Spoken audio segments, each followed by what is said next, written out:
بھول بھلیاں تیری گلیاں از قلم فائزہ افتخار ایپیسوڈ 6۔ وہ اندر آنے کے بعد کہیں نہیں رکا تھا، ہمیشہ کی طرح اپنی ماں جی کو سلام کرنے بھی نہیں گیا۔ اس نے سیدھا اپنے کمرے کا رخ کیا اور دروازہ دھڑ سے بند کر دیا۔ اے سی آن کرنے کے بعد اس نے کوٹ بیڈ پہ پھینکا اور خود بھی وہیں چت لیٹ گیا۔ سامنے کی دیوار پہ 3 تصویریں لگی تھی، ایک بڑی اور 2 نسبتاً چھوٹی۔ سب سے بڑی تصویر اس کی شادی کی تھی، جس میں وہ روایتی شیروانی اور کلا باندھے رسمی سے انداز میں مسکرا رہا تھا اور اس کے ساتھ مدیحہ کھڑی تھی، گہرے سرخ بھڑکیلے عروسی لباس میں ملبوس، ڈھیروں سونا لادے۔ اس کے لبوں پر سجی شرمگی سی مسکراہٹ جعفر محمود کو سراسر فاتحانہ محسوس ہوئی۔ اس نے چڑ کے نظر ہٹائی۔ دوسری تصویر میں وہ تینوں بچیوں کے ساتھ یوں کھڑی تھی جیسے کوئی جاگیردارنی اپنی جاگیر کے ساتھ۔ اس مسکراہٹ میں اسے فاتحانہ چمک کے ساتھ ایک چیلنج سا بھی محسوس ہوا۔ تیسری تصویر میں وہ اپنی بڑی بیٹی کے ساتھ تھی، چند دن کی بچی کے ساتھ زرد چہرہ لیے، اور اس نکاحت کے عالم میں بھی وہی فاتحانہ سرور، وہی چیلنج دیتا انداز، وہی غرور، وہی فخر۔ وہ ایک جھٹکے کے ساتھ اٹھ بیٹھا اور اپنا رخ تبدیل کر کے دوبارہ لیٹ گیا، تاکہ نہ وہ تصویریں نظر کے سامنے آئیں نہ ہی اس کا جی جلے، وہ جی جو پہلے ہی خاصا جل چکا تھا۔ تو یہ ہے میری زندگی، یہ سجا سجایا پنجرا، یہ زمین جائیداد جس کا میں اکلوتا وارث ہوں، مگر ان شرائط پہ جو میرے ابا جی اور تایا جی نے عائد کر رکھی ہیں۔ میری بیوی، میری بچیاں، یہ میرے لیے کسی خوشگوار اور خوشحال زندگی کی علامت نہیں ہے۔ انہیں مجھے کسی ذمہ داری کی طرح، کسی کڑے کول کی طرح ہر حال میں نبھانا ہے۔ یہ بات زبردستی مجھے سمجھائی گئی ہے، بھلا زبردستی بھی دل بستے ہیں۔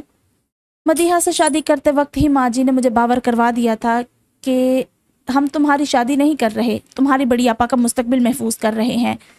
مدیحہ کی خوشگوار زندگی تمہاری بہن کی خوشگوار زندگی کی ضمانت ہوگی، اور اس کے نوخیز جذبے وہیں ٹھنڈے پڑ گئے تھے۔ مدیحہ کا چہرہ دیکھے بغیر، اسے جانچے پرکھے بغیر ہی وہ اس سے اکتا گیا۔ یہ کیسا زندگی کا ساتھی ملنے جا رہا تھا اسے، جس کے ساتھ ساتھ نہیں چلنا تھا بلکہ سر پہ لاد کے پھرنا تھا۔ شاید وہ اپنے دل میں مدیحہ کے لیے گنجائش پیدا کر ہی لیتا، اگر یہ چیز دھمکی کی صورت اس پہ تھوپی نہ جاتی۔ اس کے ابا جی نے ساری عمر تایا جی سے ڈرتے ہوئے گزاری تھی، پھر اپنے خوبرو اور لائق بیٹے مکرم باجوہ کے لیے ان کی بڑھتی عمر کی قبول صورت اور کند ذہن بہن کا رشتہ لے کر انہوں نے چھوٹے بھائی کو بالکل ہی زیر بار کر لیا۔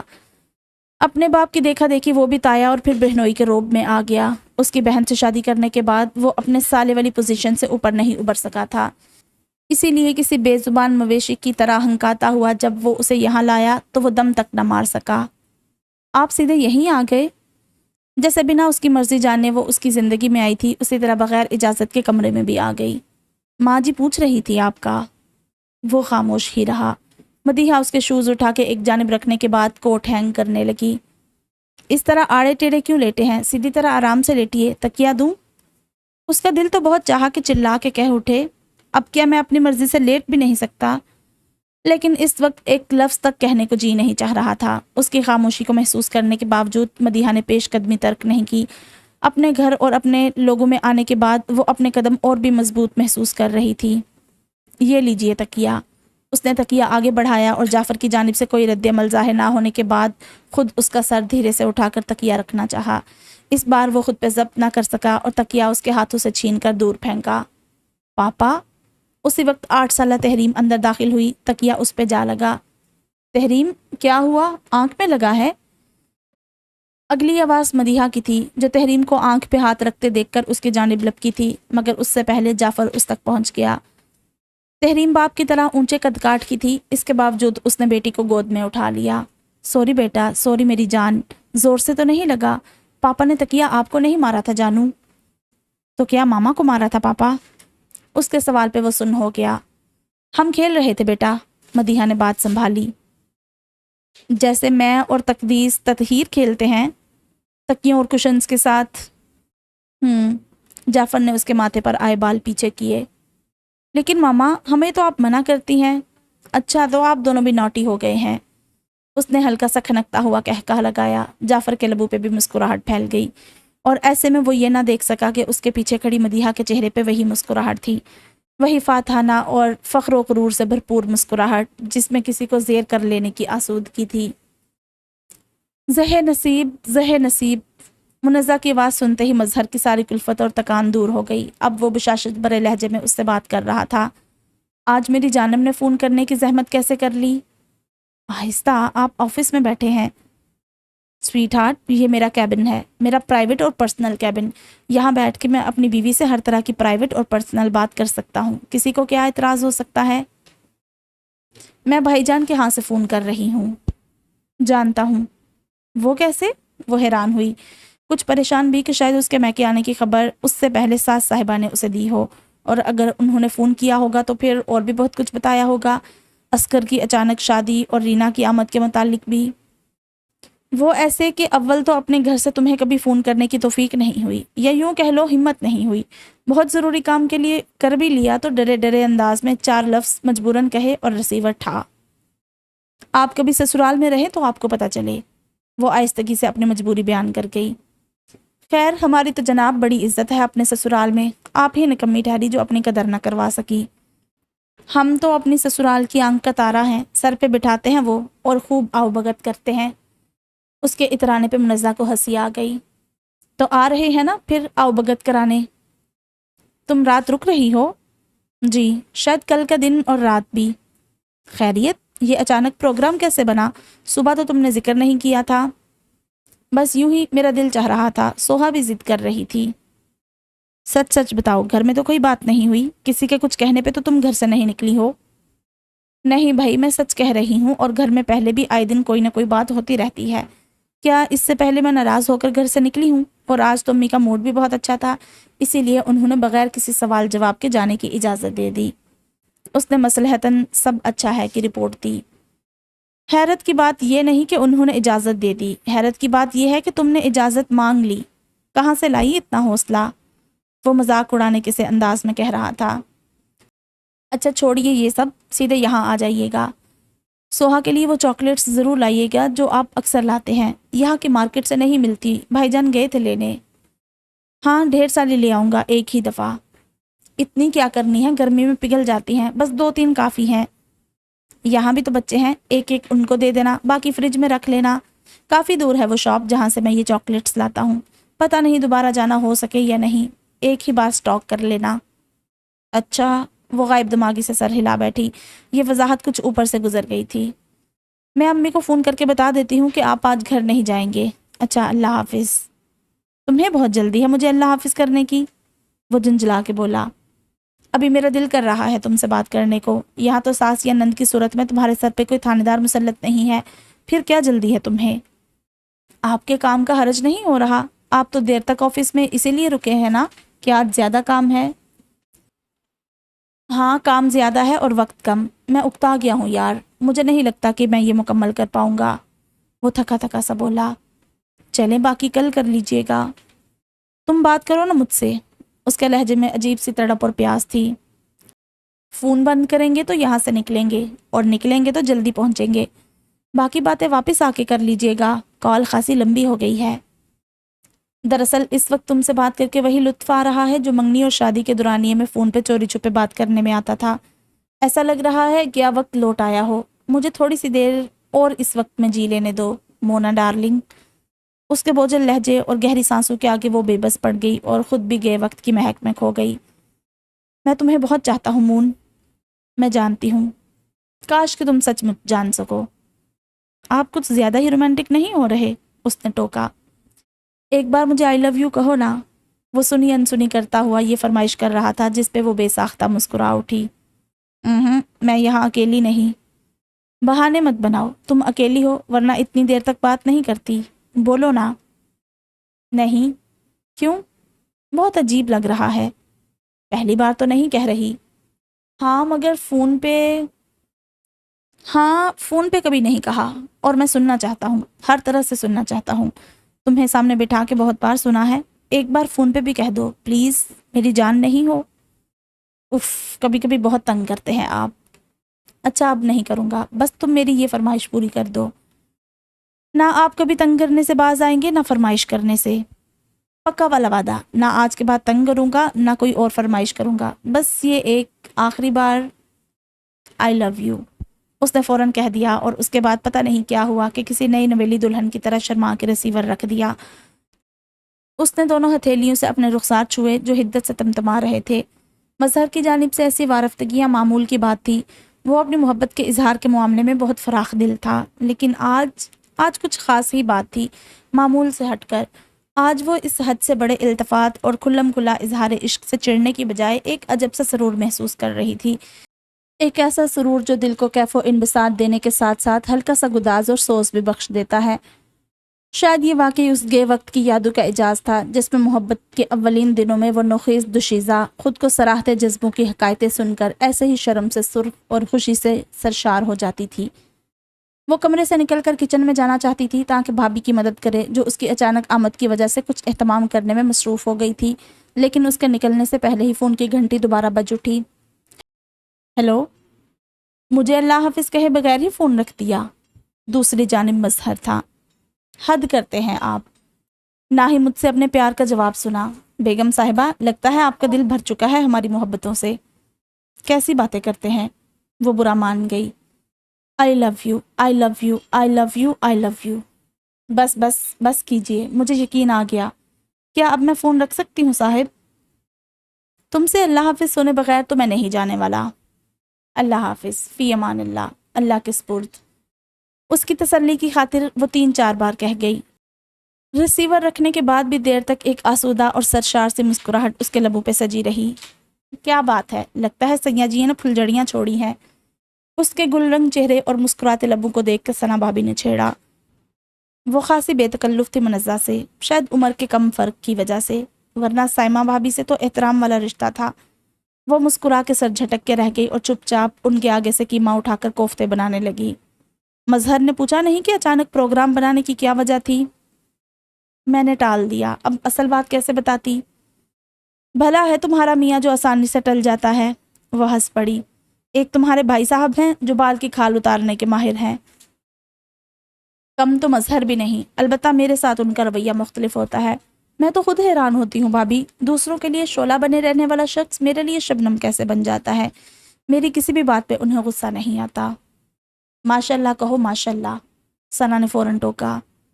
خدا اس کی محبت کو نظر بد سے بچائے، اور خاص طور پہ تمہاری ساس اور نند کی نظر بد سے، کہ وہ تو نظر بد ترین ہے۔ پھر دونوں کل کل کر کے ہنسنے لگی۔ پتہ نہیں اب یہ کل کل ہے کہ کل کل ہے، دیکھنا پڑے گا مجھے۔ ایک بات ہے منزہ، اگر مظہر تمہاری ہر بات اتنے ہی تحمل سے سن لیتا ہے تو تمہیں اصغر کے اس نئے کارنامے کے متعلق بتا دینا چاہیے تھا۔ تم تو اسے جائے وقوع سے ہی کھینچ لائی۔ کیا کرتی بھابی، آپ میری ساس کے مزاج سے واقف نہیں، وہ ہر مصلحت سے آ رہی ہیں۔ مظہر تو غصے کے تیز ہیں ہی، اصغر بھی کم بد لحاظ نہیں، اور امی نے بجائے مصالحت کے اس جھگڑے کو اور اچھالنا تھا، یہ سوچے بغیر کہ اس کا نتیجہ خطرناک نکل سکتا ہے۔ مظہر سے ویسے تو ان کی کم بنتی ہے، لیکن اس معاملے میں چونکہ دونوں کا رد عمل ایک سا ہوتا، اس لیے اصغر کے خلاف ٹیم بن جاتی، اور مظہر کو اپنے مقصد کے لیے انہوں نے اور بھی بھڑکانا تھا۔ اصغر کو دبانے کے لیے انہیں اشتعال دلا کے اپنی طرف سے استعمال کرنا تھا۔ پوری امریکہ ہے تمہاری ساس تو، ثنا نے جھرجھری لے کر کہا۔ اس کی یہ بات منزہ کو پھر سے ہنسنے پر مجبور کر گئی۔ دونوں کی بکھری ہنسی کے درمیان کہیں فون کی گھنٹی بج رہی تھی۔ لو آ گیا پھر سے فون، تمہارے عاشق کا ہوگا، ثنا نے ہنسی روکتے ہوئے کہا۔ نہیں اب نہیں، وہ تو میرے اللہ حافظ کہنے کے انتظار میں تھے۔ منزہ نے بے تحاشا ہنسنے کی وجہ سے سرخ ہوتے چہرے پہ دونوں ہاتھ رگڑتے ہوئے کہا۔ اتنے میں گھنٹی چوتھی بار بجنے کے بعد بند ہو گئی، شاید کسی نے فون ریسیو کر لیا تھا۔ توبہ، کتنا ہنساتی ہیں بھابی آپ۔ اس سے پہلے کہ ثنا کچھ اور کہتی، اس کے شوہر نے بلند آواز میں اسے پکارا۔ ذرا یہ پیاز دیکھنا، سرخ ہونے والے ہیں، اس میں یہ گوشت ڈال کے بھون لینا، میں بات سناؤں۔ جی خیریت؟ وہ دوپٹے سے ہاتھ پونچھتی اندر آئی جہاں جمشید فون کے نزدیک رکھی کرسی پہ دونوں ہاتھوں میں سر گرائے بیٹھا تھا۔ آپ نے آواز دی تھی؟ وہ نزدیک آ کے دھیرے سے بولی۔ پہلے تو اس قدر اونچی آواز میں چلا کے اسے آواز دینا ہی ثنا کو چکا گیا تھا، اور اب یہ نڈھال سا پجمردہ انداز۔ ہاں، وہ منزہ کے سسرال سے فون آیا تھا۔ اس نے سر اٹھا کے دیکھا تو وہ اپنے شوہر کی بے تحاشا سرخ ہوتی آنکھیں دیکھ کے ڈر گئی۔ اس کے دیور کا تھا۔ مظہر کا ایکسیڈنٹ ہو گیا ہے، جمشید نے بہت دقت کے ساتھ غم سے ٹوٹتے لہجے میں کہا، لیکن شاید کوئی خاص اثر نہ ہوا، الٹا اسے غصہ سا آ گیا۔ توبہ، کس قدر جھوٹا اور بکواس شخص ہے یہ منزہ کا دیور، شرم بھی نہیں آتی اسے اس قسم کا بےہودہ مذاق کرتے ہوئے، اور وہ بھی اپنے ہی سگے بھائی کے متعلق۔ ابھی کچھ دیر پہلے ہی منزہ فون پہ مظہر سے بات کر رہی تھی۔ وہ مذاق نہیں کر رہا، فون کے بعد وہ یہی آنے کے لیے نکلا ہوگا کہ… لیکن ابھی تھوڑی دیر پہلے تو…